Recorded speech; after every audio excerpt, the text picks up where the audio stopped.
Okay, I'm here this morning with Susan Stesson-Cohn, Archive Specialist, and Ashley Hurlburt, Curatorial Assistant. We're here at Locust Lawn, and they're preparing for a presentation this weekend. The other day, we dressed up to kill the clothing of Locust Lawn. Susan, why don't you tell us a little bit about some of the clothing that's going to be featured on Saturday? Well, we have a few things here on the bed to show you. This one, actually, this dress here, is what we call a house dress, which a woman would wear if they weren't planning to go out for the day or they weren't expecting any callers. It's made from cotton. You can see it's lined also, totally hand-stitched.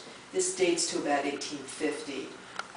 And what's really interesting is if you look on this little quilt, it's a quilt top, it's never been completed. The same fabric appears on it.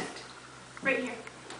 Okay, you can see right Also, there. the significance of this dress is we have two of the exact same dresses, which is very interesting. So they obviously had their dressmaker make two of the exact same house dresses. For the two sisters, for Right. two sisters. Going around this way, this is a blue silk bodice. This dates probably about the same time period, 1850, and it has what's called either a pagoda, a bell, or a trumpet sleeve. There's 2 layers of flouncing with lace on it, and if the colors look good on the video, it's a really bright, shimmery blue. It does look good, actually. And you can see there these special jet buttons. So they're little stones. Special We also jet have buttons. the skirt of this bodice, but it actually was taken apart, most likely for a different time period. To be altered. Altered, yep, they were continually altering their dresses, which So Keep interesting. up with the styles. to keep up with the styles. This is all boned, which means there's most probably whale bone that's used in thin strips on the inside. And you can see that in the construction, which would keep garments stiff and tight since you were wearing a corset under it. This one is also from the same time period, mid-19th century. This is a really beautiful dress. This is made out of a wool blend. It's called dimity, and it's a floral print. You can see also boned, similar construction. Delaine, is that what you mean? Oh, delaine, not dimity, Delaine excuse is a me. type of wool, yes. Right. And also all hand stitched. It's lined, the bodice is lined with a thick muslin, and the whole skirt is lined in a glazed cotton.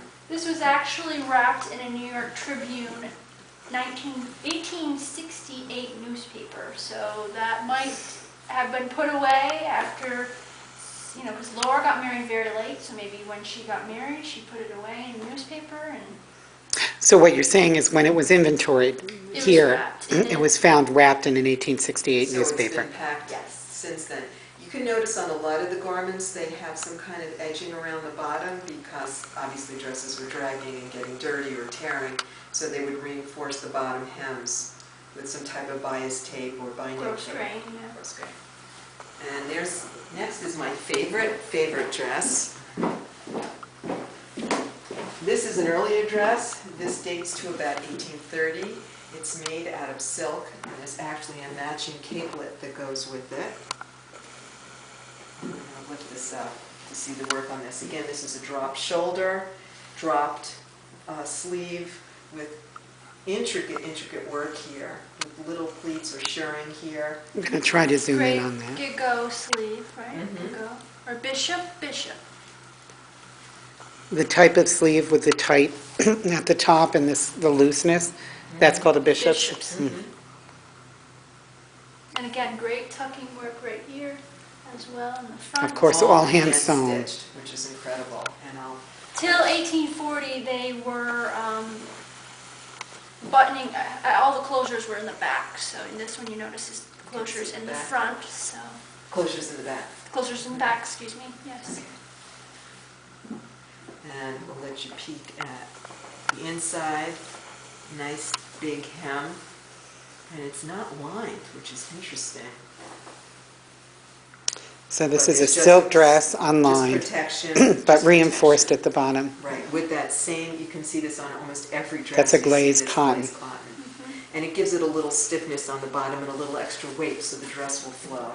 Now again, in this time period, this whoever owned this dress, one of the girls here, must have been wearing 4 or 5 or maybe 6 petticoats, because until the advent of the hoop, which was around 1850, women had to wear layers and layers and layers of petticoats till there was no room for any more petticoats.